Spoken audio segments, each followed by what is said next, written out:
Well, hello there. Welcome to Live with Lynn. So, you have to forgive me. My eyes are still pretty swollen, but they're getting better. And for those that don't know, I was in Mexico for like 5 days, and I got sun poisoning. So it's still getting better. It's getting better every day. So please excuse the way I look. But today I want to talk about the first time that I really felt like I could be wildly successful. You know, success is for everybody. I mean, everybody has the opportunity to be successful if you do what it takes. And I have done a lot of personal development over the years. I read a lot of motivational stuff. I listen to a lot of motivational CDs and tapes, and I'm aging myself there, right?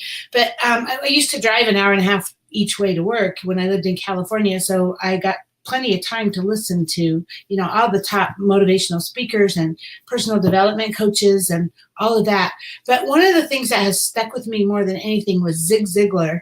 And he says, you can have everything in life that you want if you'll help enough other people get what they want, something to that effect.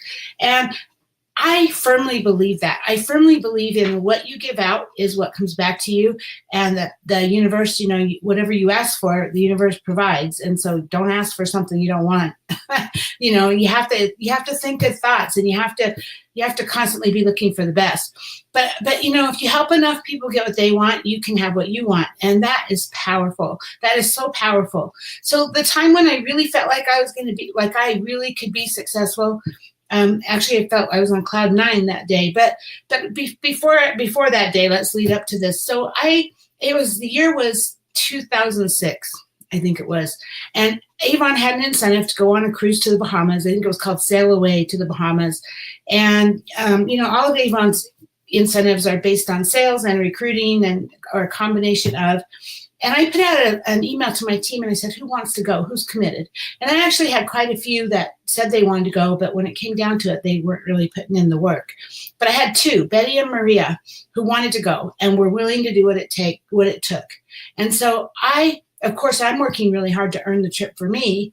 And I also worked with them every day. We went out every day. We went to, like different grocery stores. We went to parking lots wherever we could. We went out talking to people. We knocked on doors. We went out every day to help them grow their business, because I was bound and determined if they wanted to get on that cruise, I wanted them to be there. And so we worked. And you know what? It ended up that a little while later, a couple of months later, before we actually went on the cruise, it was a leadership conference, and you had to be. I was the second level from the top. So the very top of the company, the comp plan is senior executive unit leader, and I was an executive unit leader. And this conference was only for executive unit leaders and above, and so kind of the top leadership reps.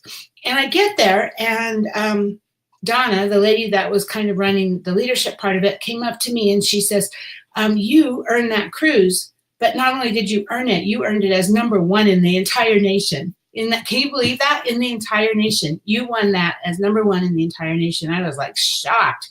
And she says, well, would you mind getting on stage with me, and we'll just banter back and forth and talk about it. I'm like, okay, I didn't bring clothes to wear on stage, so I felt awkward anyway. But so she pulls me up on stage, and she announces me, and she says, Lynn earned number one in the entire nation. And there was a big, behind me, there was on the wall was a PowerPoint slide that said Lynn Huber, number one in the nation, and had a picture of the ship and all that. And so here I am in front of that with a microphone. She hands me the microphone. She says, Lynn's going to show you how she earned the trip, or she's going to talk to you about how she earned the trip number one in the entire nation using Downline Manager. Well, Downline Manager was a brand new program right at the time, and Avon had just created it to help us see what our team was doing and follow up with our team and all of that. But the problem was I was in a district that was considered trendsetter. So what that means, they don't even have this anymore, but what that means, there were certain districts, a couple across the United States, that sold 2 campaigns ahead of everybody else. So I was selling the products a month before anybody else even saw the brochures. And there was good and bad with that, but one of the bad things was Downline Manager did me no good because it wasn't current and updated enough. I would be 2 campaigns ahead, but the numbers wouldn't be current. So I'm standing there with this mic And I'm like, great, I have to talk about how downline manager helped me get it. Well, it really didn't. You know, I was keeping track myself of what was happening. But I got up there, I mumbled some stuff. I kind of made stuff up. I knew what downline manager could do. I knew what it was able to do. I mean, I totally understood the program, so that's what I talked about. But you know what? How cool was that? I can't even tell you. I was on cloud 9.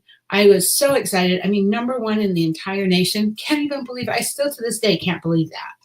But, and then, like I said, everybody in that room was executive unit leader or senior executive unit leader. And most of them in the room were senior executive unit leader, which is another reason why I was really feeling awkward standing in front of them talking. But when I came down from the stage, I can't tell you how many people came up and said, you were amazing. You did a great job. Thank you. You know, so that made me feel really good.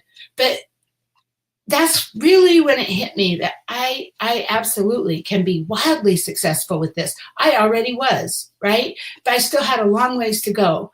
But I saw that light at the end of the tunnel. I thought, oh, wow, finally, I can do this. I can do this. You know, I came from nothing, basically. I mean, not nothing, but we were poor when I was a kid. I didn't have a lot of things. My parents didn't have any money. And here I am standing on stage as #1 in the entire nation. So that was so exciting. That gave me the power to push through whatever I had, because that's pretty intoxicating, right? So it felt so good and it felt so amazing. And so I went on from there and just kept continuing to grow. But that's my story for today. Hope you enjoyed it. Hope you got something out of it. Comment down below the video and tell me what was the first time you really felt like you could be successful, or what was the first time that you really felt like, wow, I can do this. Or I'd love to hear your story. So comment below. And if you're interested in selling Avon, I would love to help you achieve your dreams too. We have a Jamaica trip coming up and there's still time to earn it. So message me or comment below and I'll be there to help you. Anyway, thanks for being here. And I will see you tomorrow. Have a great day.